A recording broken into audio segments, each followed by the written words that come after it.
Aga telehommik jah, õige varsti jätkab juba teistel teemadel. Me saame vaadata ühte väikest katkendit väga... Tegelikult see katkend on nüüd selline, mis on väga naturaalne siia praegu, sest vaadates, et meie kõik oleme siin riides ja näod on juba meigitud, siis teate, see tundub nagu me läksime õhtul praegu kuskile pallile. Aga teie, kes te olete kodus praegu põhimõtteliselt alukates ja ma ei tea, mõned üldse pool pallialt, siis nüüd järgmine video sobib just teile.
Tere hommikust, Birgitta Silberg, Eesti siis pesudisainer ja kes oleks veel õigem inimene kommenteerima Victoria's Secreti moeshow'd kui mitte sina. Ja sa vaatasid seda, see ei ole toimunud nüüd eelnevad 6 aastat, ma saan aru, et vahepeal oli selline paus. Miks see paus oli ja mida sa seal nägid? See paus oli arvatavasti nende lahvatanud skandaalide pärast. Ja miks, et mis mind ennast nagu naisena häirib ka ja seda show'd vaadates, et selline liigne paljasus ja sellise nii-öelda pealtnäha uhke pompöösse glamuuri taga, et mis ilu ja valu, et mis seal taga kulisside taga tegelikult just toimub, sest tööstuses, et... Mis skandaalid seal siis on olnud pesutööstuses? Kuidas see kokku võtab? Ütleme jah, patriarhism ja see naiste põlgus, ütleme jah, et huvitav ongi see, et naistel tehakse pesu, aga kes seda teevad, et kes seal eesotsas on, et meeste valitsetud ala, eks ju. Ja nüüd ongi, et see nii-öelda comeback või nii-öelda varemete taastamine või nii-öelda praegu, mis siin toimub näha on, eks ole, et on uhked pop-ikoonid toodud sinna, Cher kindlasti ja pluss on see ka kindlasti,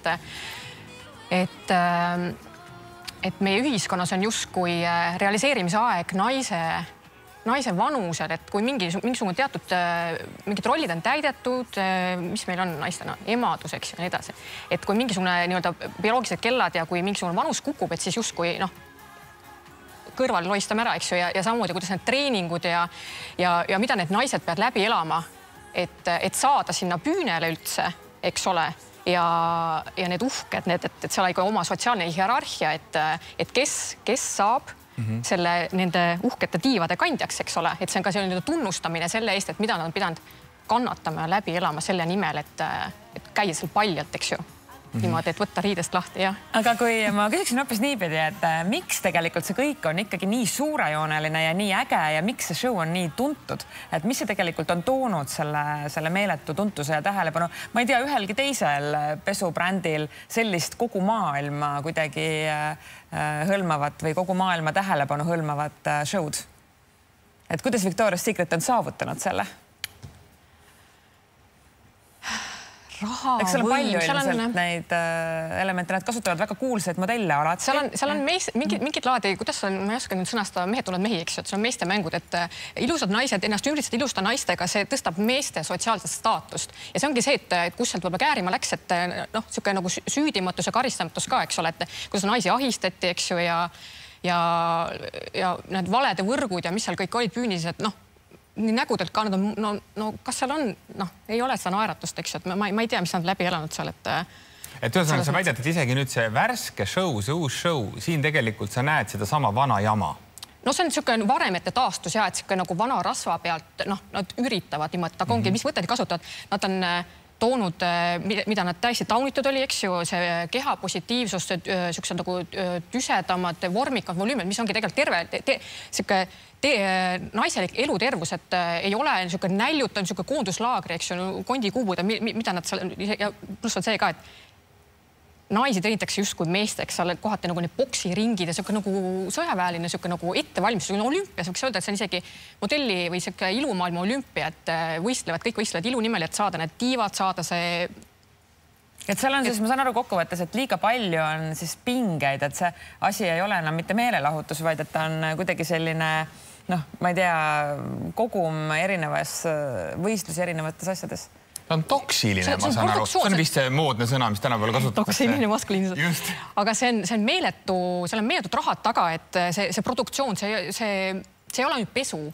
Kui tõmmata need maha, eks ju, see muu pompöösus sealt, eks ju, need uhked suulelised, no kas see on pesu? Ma ei läheks sellega võib-olla Selveri riiulite vahel, eks ju. Noh, mis me praegu siin näeme, eks ju, et ruumi on vaja selle jaoks ja nii edasi, aga et siuke nagu mida naisterahvad on ka välja toonud, et kuidagi nagu labasemaks läinud see pesu iseenesest, et see muu, see klants ja glamuur nagu kuidagi võtab selle tähelepanu endale ära ja see ongi kontsert, need on see produktsioon, eks ju, see on kontsert, muusikaid, see on karneval ja nagu need mehed seal eesotsa ka öelnud, et see on fantaasia.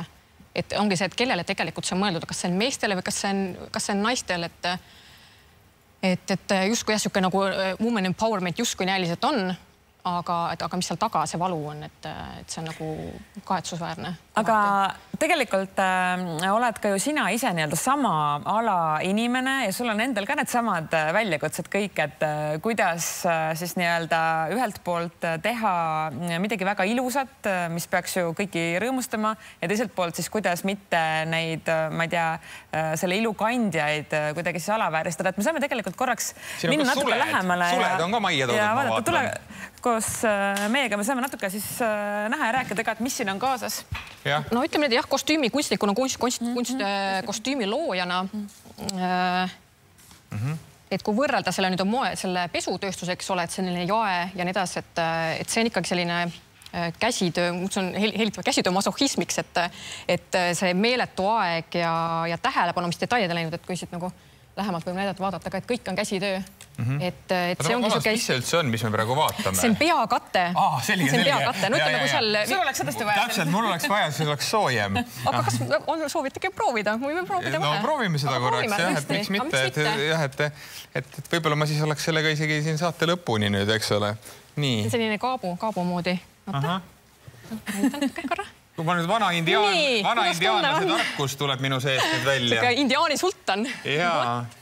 No väga uhke, nii. Aga kui me nüüd jätame Mardi korraks ja modelliks, ma tahaks teha kiire ülevaatega sinu abiga, Birgitta, et kui sa nüüd valitsid näiteks, võtame, ma ei tea, võtame selle punase, et mis on need sinu põhimõtted või sellised, mida sa siin oled üritanud siis saavutada, mis see on? Ütleme esteetiliselt selline, mis mind ennast on nüüd siin inspireerinud ja selline old Hollywoodilik nii-öelda ajatu stiil, eks ju. Et aegade ülesed väärtused ja nii edasi, et ongi, et kus need suled... Aegade ülesed väärtused ja ma kõike seda pean kuulma. Niimoodi olla, selge, jätka. Et see on siis selline natukene... Sõltumata ajast, et see on mood, või noh, moes, et ajatult. Ja mis näiteks see on? Ja see on pärltikitud, see on ka kõik käsid, see pärltikitud niimoodi. Ja see on tegelikult jah, ütleme... meeste maast üle võetud. Ma tahaks just öelda, seda ma ei paneks siia praegu peale. Pintsakpodi. Ei, ka tegelikult läheks hästi kokku. Mul on ka pintsakpodi. Pintsakpodi on mul ka olemas. Et nende pärlitega ja nende muude ketikestega niimoodi, et see isegi läheks kokku. Kuidas tegelikult on olla Eestis sellise eksklusiivse pesu või pesust inspireeritud rõivastuse disainer? Kas inimesed on piisavalt julged ja kas neil on piisavalt huvi selliste toodete vastu? Ütleme, et pigem need on nišitooted. Seal on mingid teatud kontingendid, kes oskavad hinnata kõrgmoodi kui sellist, et see on ikkagi peen käsitöö ja mul ei ole mingisugust sellist nii-öelda 10 vabrikorja kuskil töös niimoodi paigunud. Ma ise tikin teen, eks ju, et see on see, mis on mulle rõõmu toonud. See on see, jah, naiseks sirgumise teekonnal, et ma olen ka teekonnal, eks ole. mina olen praegu eriti teekonnal, ma ütleksin. Selline sisekaemus käib mul siin all, et te võite rääkida mida iganes, mina kaen ainult endasse. Aga igal juhul suur aitäh Birgitta siia stuudiosse tulemast meie hommikusse ja Mardi garderoobi natuke värskust toomast. Me läheme varsti, aga mõnes mõttes merele ja mõnes mõttes lennukisse, kuidas täpselt kohe selgub.